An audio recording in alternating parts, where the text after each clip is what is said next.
Después del divorcio, se quedó sin nada. Sin dinero, sin hogar, sin apoyo. Solo ella y su hija, y la incertidumbre por delante. Cuando todo parecía perdido, entre las viejas pertenencias, encuentra una carta. En ella se habla de una casa olvidada en un bosque remoto y de una extraña construcción que nunca fue terminada. No le queda otra opción. Deciden ir allí, sin saber qué les espera. Pero esa casa no es solo un refugio, y ese corredor entre las construcciones resulta ser algo mucho más que una idea inacabada. Cuando llega el invierno, queda claro que será eso lo que decidirá si sobreviven o no.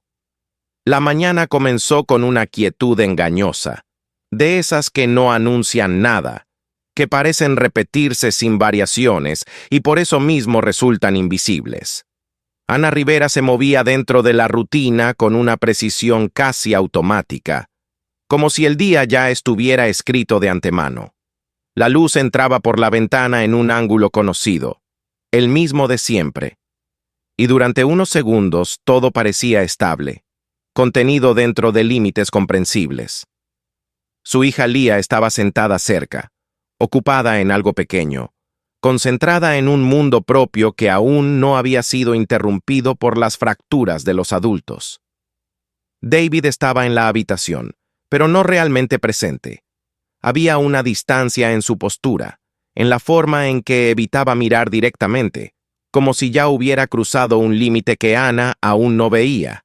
No hubo una discusión larga ni una acumulación de reproches. Todo ocurrió con una claridad fría, casi administrativa. David habló de decisiones ya tomadas, de documentos firmados, de cuentas separadas, de obligaciones definidas. No hubo espacio para negociación ni para sorpresa, porque la sorpresa solo existía del lado de Ana. Para él, aquello ya era pasado. La comprensión no llegó de golpe, sino en capas. Primero la sensación de irrealidad, luego la incomodidad, después el reconocimiento de que aquello no era una conversación sino una notificación. Ana entendió que había sido apartada de su propia vida mucho antes de ese momento, que las decisiones se habían tomado en silencio, con anticipación, sin dejarle margen para reaccionar. Cuando intentó comprender las implicaciones, ya era tarde. El dinero no estaba disponible, las cuentas no le pertenecían, el lugar en el que vivían no era suyo. Todo estaba estructurado para excluirla. La salida fue rápida, demasiado rápida para procesar el cambio. Lo que antes era un hogar se convirtió en un espacio temporal que debía abandonarse. Ana reunió lo que pudo, pero cada objeto implicaba una elección: utilidad o valor emocional, necesidad o recuerdo. No había lugar para todo. Las decisiones se volvieron prácticas, duras, desprovistas de sentimentalismo porque el tiempo no lo permitía. Lía observaba en silencio, comprendiendo más de lo que parecía, adaptándose sin preguntas. Los primeros días transcurrieron en un estado de desplazamiento constante. Casas de conocidos donde la hospitalidad tenía límites invisibles, habitaciones temporales que nunca llegaban a sentirse propias, espacios donde cada movimiento debía ser medido. Ana buscaba trabajo, cualquier trabajo, pero la urgencia reducía las opciones. Cada jornada terminaba con la misma sensación de insuficiencia, de estar resolviendo solo lo inmediato sin avanzar realmente. La noción de hogar comenzó a desvanecerse. Ya no era un lugar, sino una condición inalcanzable. Todo era provisional, condicionado por el tiempo y el dinero. La estabilidad dejó de ser una expectativa y se convirtió en una memoria reciente. Ana empezó a ver la vida como una serie de decisiones pequeñas destinadas únicamente a evitar un colapso mayor. Lía cambió de forma silenciosa. Su comportamiento se volvió contenido, atento. Observaba a su madre con una sensibilidad que no correspondía a su edad. Evitaba pedir cosas, evitaba insistir, como si entendiera que cada solicitud tenía un costo que Ana no podía pagar. Aquella transformación fue más difícil de aceptar que cualquier problema práctico. Ana veía cómo la infancia de su hija se comprimía, se ajustaba a una realidad que no debería pertenecerle. Una noche, después de una jornada especialmente agotadora, Ana se quedó sola en una habitación prestada mientras Lía dormía. El cansancio no era solo físico, era acumulativo, profundo. Había trabajado, había calculado, había reducido gastos, había hecho todo lo que se suponía que debía hacer, y sin embargo nada cambiaba. No había progreso, solo repetición. Fue entonces cuando apareció una claridad incómoda. No estaba avanzando hacia nada. Estaba sosteniéndose en un punto fijo, cada vez con menos recursos. Esa comprensión no fue dramática, sino silenciosa. Se instaló como una certeza difícil de ignorar. Ana entendió que la estrategia actual no conducía a ninguna salida real. Continuar así solo prolongaría el desgaste hasta que ya no quedara nada que sostener. En ese estado decidió revisar las pocas pertenencias que aún conservaba, no como un acto cargado de significado, sino como una necesidad práctica. Entre documentos, recibos antiguos y objetos sin uso, encontró una carpeta que no reconocía. No pertenecía a la vida reciente, no encajaba con el resto. Dentro había un sobre. El papel era antiguo, el nombre escrito con una caligrafía firme, ajena. Ana lo abrió sin expectativa. El contenido no era emocional, no había disculpas ni explicaciones. Era una descripción. Un lugar apartado, una parcela de tierra en una zona forestal. Un hombre llamado James Rivera, abuelo de David, explicaba la existencia de una casa, un taller y una estructura inacabada destinada a conectar ambos espacios. No se trataba de comodidad, sino de supervivencia. El texto hablaba del viento, de la distancia entre edificios, de cómo algo aparentemente simple podía volverse peligroso bajo ciertas condiciones. La carta no ofrecía ayuda en el sentido habitual. No prometía soluciones fáciles ni alivio inmediato. Era precisa, casi técnica. Describía un sistema, una idea desarrollada con tiempo y experiencia. Ana la leyó una vez sin comprender del todo, luego otra, más lentamente. Empezó a percibir algo diferente. No era un regalo, pero tampoco era irrelevante. La posibilidad apareció de forma gradual, no como esperanza, sino como alternativa. Un lugar que existía, una estructura que podía ser terminada. No garantizaba nada, pero ofrecía algo que su situación actual no tenía: dirección. El conflicto interno fue inevitable. El miedo surgió primero, con argumentos claros: aislamiento, desconocimiento, riesgo para su hija, todo lo que no podía controlar. Pero la comparación era inevitable. La vida que llevaba tampoco ofrecía seguridad. Era un desgaste lento, constante. La decisión no llegó como un acto impulsivo. Se formó con el tiempo, a través de la repetición de la misma conclusión. Permanecer significaba continuar perdiendo. Irse implicaba riesgo, pero también la posibilidad de cambiar la trayectoria. Ana comenzó a prepararse. Vendió lo que no era esencial, redujo sus pertenencias al mínimo. Cada objeto que quedaba debía justificar su presencia. El proceso fue frío, funcional. No había espacio para dudas prolongadas. El viaje comenzó sin ceremonias. La carretera inicial era familiar, luego empezó a cambiar. El paisaje se volvió menos habitado. Las distancias entre construcciones aumentaron. Las señales desaparecieron poco a poco. La señal del teléfono se volvió inestable, luego inexistente. Lía observaba el cambio con atención. No mostraba miedo, pero tampoco entusiasmo. Su forma de adaptarse era aceptar lo que venía sin cuestionarlo. Ana conducía con concentración, consciente de que cada decisión tenía peso.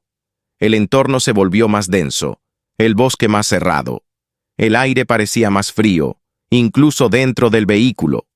La sensación de aislamiento se hizo tangible. Ya no era una idea, era una condición. Cuando finalmente encontraron el lugar, no hubo una revelación dramática. La casa apareció entre los árboles, sólida pero silenciosa. No parecía abandonada en el sentido de deterioro, sino detenida en el tiempo, como si hubiera sido dejada con la intención de ser retomada.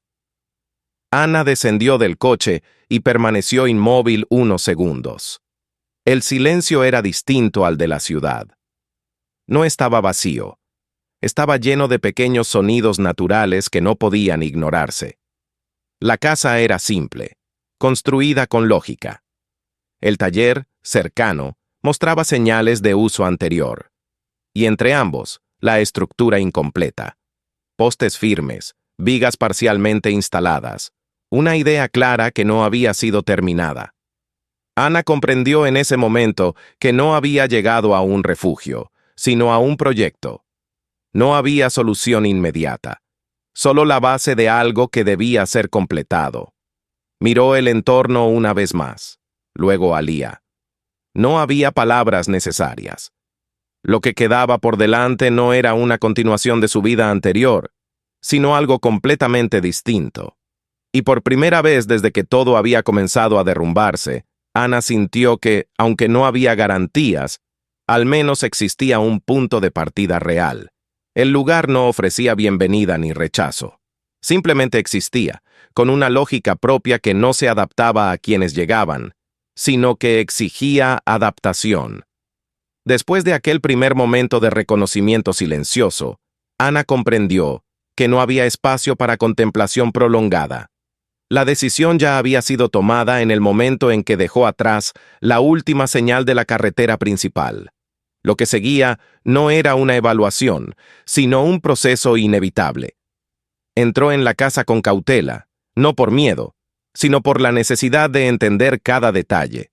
El aire era frío, denso, con un olor persistente a madera, polvo y metal envejecido. No era desagradable, pero tampoco acogedor. Era el olor de un lugar que había sido utilizado con propósito, no con comodidad en mente.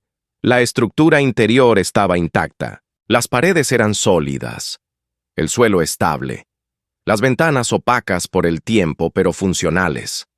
En el centro, una estufa de hierro ocupaba el espacio principal. Silenciosa, pero claramente diseñada como el núcleo del lugar.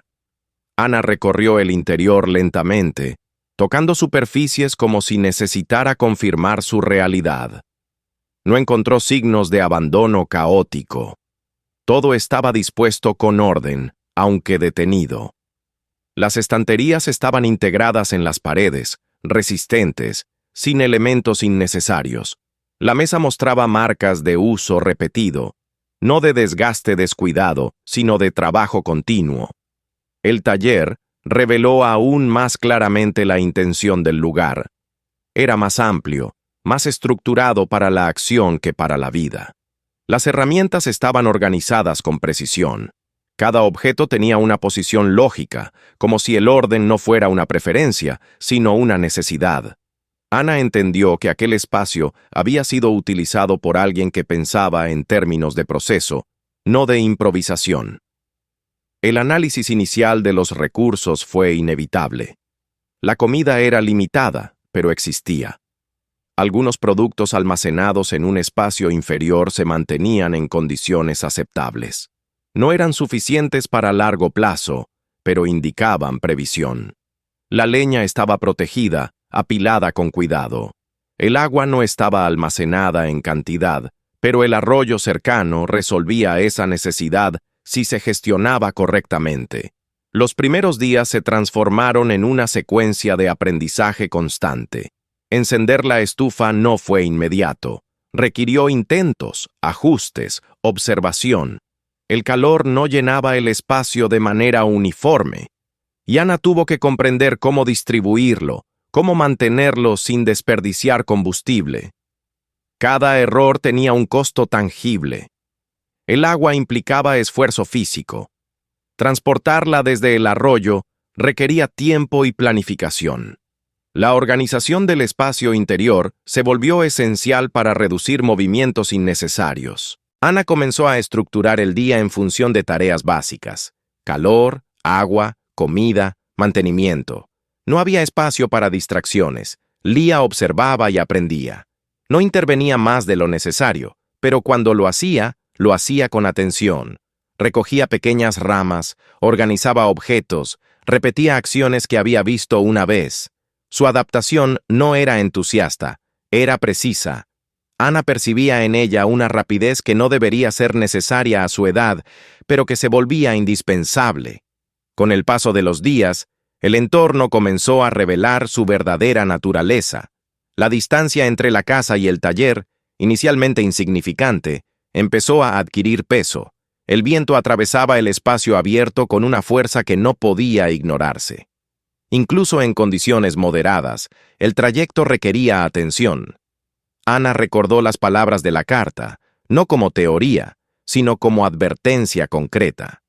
Los cuadernos de James se convirtieron en una guía constante. No eran instrucciones rígidas, sino observaciones acumuladas. Había anotaciones sobre la dirección del viento en distintas épocas, sobre la acumulación de nieve, sobre la forma en que pequeñas decisiones podían amplificar riesgos. Ana comenzó a entender que el paso inconcluso no era un proyecto secundario, sino el elemento central de todo el sistema. El inicio de la construcción no fue decidido en un momento específico. Surgió como consecuencia lógica de la comprensión. Ana comenzó a preparar materiales, a examinar las estructuras ya existentes. Los postes estaban firmemente colocados, lo que indicaba que la base había sido bien pensada. Sin embargo, todo lo que faltaba requería esfuerzo significativo. Los primeros avances fueron lentos. Ajustar una pieza, alinear otra, entender cómo encajaban los elementos entre sí. Cada acción exigía concentración. Ana cometió errores, algunos pequeños, otros que obligaban a desmontar y rehacer. No había margen para ignorarlos. En ese entorno, una imprecisión no era un inconveniente, era un riesgo futuro. El esfuerzo físico empezó a acumularse. Las manos se volvieron más lentas, los músculos más pesados. El frío añadía resistencia a cada movimiento. El progreso existía, pero era más lento de lo que Ana había anticipado. Al mismo tiempo, los recursos disminuían. La leña se consumía, la comida se reducía, el tiempo avanzaba sin pausa. La presión no se manifestó de forma inmediata, sino gradual. Pequeñas decisiones comenzaron a tener mayor peso. Un error en la cantidad de combustible utilizado, una estimación incorrecta del tiempo necesario para una tarea. Ana empezó a sentir que cada día se acercaba a un límite que no podía definir con precisión, pero que se volvía cada vez más real. El punto de quiebre no llegó con un evento externo, sino con la acumulación interna. Un día, después de horas de trabajo sin avances claros, una pequeña equivocación desencadenó una reacción desproporcionada. Leah estaba cerca, intentando ayudar, y Ana respondió con una dureza que no correspondía a la situación. No fue un grito prolongado, sino una tensión contenida que finalmente se liberó. La respuesta de Leah fue breve, pero suficiente. La niña expresó, sin dramatismo, que estaba cansada de perder lugares, de moverse sin estabilidad. No hubo acusación, solo una observación que contenía toda la experiencia acumulada. Las palabras no eran complejas, pero el significado lo era. Ana comprendió que el impacto de sus decisiones no era abstracto. Después de ese momento, el silencio se volvió más denso. No había solución inmediata. El trabajo continuaba, pero con una carga adicional. La duda comenzó a infiltrarse en cada acción, no en la idea general, sino en la capacidad de ejecutarla. Ana se encontró evaluando constantemente si había cometido un error al venir. El descubrimiento ocurrió de manera casi accidental. Mientras reorganizaba una sección del taller, Ana percibió una corriente de aire que no coincidía con la estructura visible. Era leve, pero constante. Al examinar la pared, notó una diferencia sutil en el ensamblaje de las tablas. No era evidente a primera vista, pero al observar con atención, resultaba clara. Desmontar la sección requirió esfuerzo, pero no resistencia excesiva. Detrás de la pared había un espacio reducido, oculto de manera intencional. No era improvisado, sino cuidadosamente integrado en la estructura. Ana entró con cautela, utilizando una linterna para iluminar el interior. El contenido no era sorprendente en el sentido dramático, pero sí en su significado. Había dinero, organizado por cantidades, envuelto y etiquetado. No era una suma enorme, pero suficiente para marcar una diferencia. También había herramientas adicionales, algunas en mejor estado que las visibles en el taller. Y, lo más importante, más cuadernos. Estos nuevos registros no solo ampliaban la información técnica, sino que mostraban una anticipación más profunda. James había considerado escenarios difíciles. Había preparado no solo la estructura, sino la continuidad del proceso. No había dejado una solución completa, pero sí los elementos necesarios para continuar. El cambio en Ana no fue inmediato, pero sí claro. La sensación de estar al borde de un colapso fue reemplazada por algo más definido. No era tranquilidad, sino dirección. La incertidumbre no desapareció, pero dejó de ser paralizante. Ahora había un margen, una posibilidad concreta de completar lo que faltaba. El trabajo dejó de ser una reacción desesperada y comenzó a organizarse. Ana empezó a planificar cada paso con mayor precisión. El tiempo seguía siendo limitado, pero ya no era un enemigo abstracto. Era un recurso que debía ser gestionado. Leah percibió el cambio sin necesidad de explicaciones. Su comportamiento se volvió más seguro, más alineado con las acciones de Ana. La dinámica entre ambas cambió sutilmente. Ya no se trataba solo de resistir, sino de avanzar hacia un objetivo definido. El lugar no había cambiado. El frío seguía presente, el viento continuaba atravesando el espacio entre las estructuras. Los recursos seguían siendo finitos. Pero la forma en que Ana lo percibía sí había cambiado. Ya no era un entorno que imponía condiciones incontrolables, sino un sistema que podía ser comprendido y, hasta cierto punto, manejado. Y en esa diferencia, pequeña pero fundamental, comenzó la verdadera transformación de su situación. El cambio que se había iniciado tras el descubrimiento de la habitación oculta no fue visible de inmediato en el entorno, pero sí en la forma en que Ana se movía dentro de él. La incertidumbre no desapareció, pero dejó de dominar cada pensamiento. Por primera vez desde su llegada, las decisiones comenzaron a organizarse en torno a un objetivo claro, no solo a la necesidad inmediata de resistir un día más. Ana extendió los cuadernos de James sobre la mesa del taller y los estudió con una atención que antes no había podido sostener. Ya no buscaba soluciones rápidas, sino comprensión. Cada anotación tenía un propósito, incluso aquellas que parecían redundantes. Había cálculos sobre el peso de la nieve, esquemas sobre la inclinación del techo, observaciones sobre la dirección del viento en distintas épocas del año. No eran teorías abstractas, sino respuestas a problemas ya vividos. Ana entendió que no debía improvisar donde ya existía experiencia acumulada. El primer paso fue ordenar el trabajo. Hizo una lista mental de lo que faltaba, de lo que debía hacerse antes de que las condiciones empeoraran. El dinero encontrado permitió algo que antes parecía imposible: elegir con precisión. La siguiente visita al pueblo no fue una huida hacia la solución, sino una operación calculada. Compró lo necesario, no más. Madera de calidad suficiente, fijaciones resistentes, selladores adecuados para las condiciones del lugar, combustible. Cada elemento tenía una función definida. El regreso al bosque fue distinto al viaje inicial.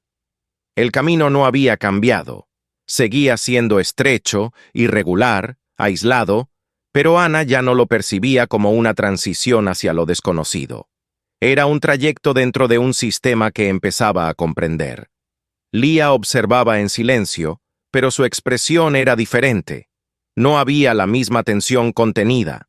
Había una forma de confianza que no dependía de la seguridad del entorno, sino de la estabilidad de las decisiones de su madre. El trabajo se reanudó de inmediato. Ana estableció un ritmo claro.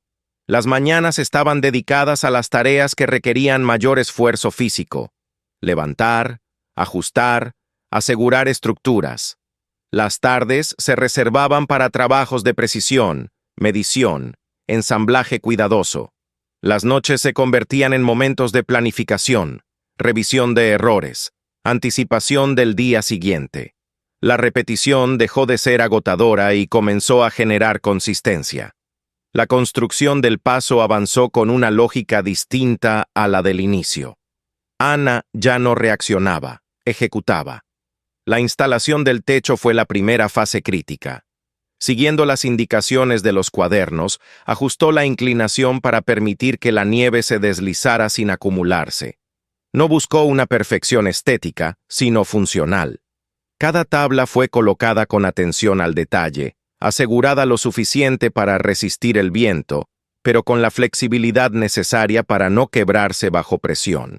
El suelo fue elevado según las indicaciones originales, no demasiado alto, para evitar inestabilidad, pero lo suficiente para mantenerse por encima de los niveles más profundos de nieve. Ana comprobó cada nivel, cada alineación, corrigiendo desviaciones mínimas antes de que se convirtieran en problemas mayores. Leah caminó sobre la estructura en varias ocasiones, probando su firmeza de manera instintiva. El hecho de que no hubiera movimiento bajo sus pasos fue una confirmación silenciosa del progreso. Las paredes representaron el mayor desafío conceptual. No debían ser completamente cerradas ni totalmente abiertas. Ana siguió el principio descrito por James: romper el viento sin atraparlo, permitir el flujo de aire sin exponer directamente el interior. Las tablas fueron colocadas en capas, con espacios calculados, creando una barrera que no se oponía a la naturaleza, sino que la desviaba. Cuando la estructura estuvo completa, no hubo celebración. Ana caminó a través del paso con una atención contenida, observando cómo el sonido del viento cambiaba dentro de él. No desaparecía, pero se transformaba. Se volvía más suave, más controlado. Aquella diferencia era suficiente. La prueba real llegó antes de lo esperado. El cambio en el cielo fue sutil al principio, una densidad distinta en la luz, una quietud extraña en el aire. Luego, el viento comenzó a aumentar, no en ráfagas, sino como una presión constante que se intensificaba con el tiempo. La nieve llegó después, cubriendo el suelo con una rapidez que eliminaba referencias visuales. Ana no actuó con prisa. Cerró lo necesario, aseguró lo que podía moverse, verificó la estufa, el generador, los suministros. Cada acción tenía un orden, una lógica aprendida. Leah permaneció cerca, no por miedo, sino por comprensión. Cuando el viento golpeó con fuerza la estructura de la casa, el sonido fue contundente, casi violento. Ana sintió la tensión en su cuerpo, no como pánico, sino como alerta. Abrió la puerta hacia el paso y entró en él. La diferencia fue inmediata.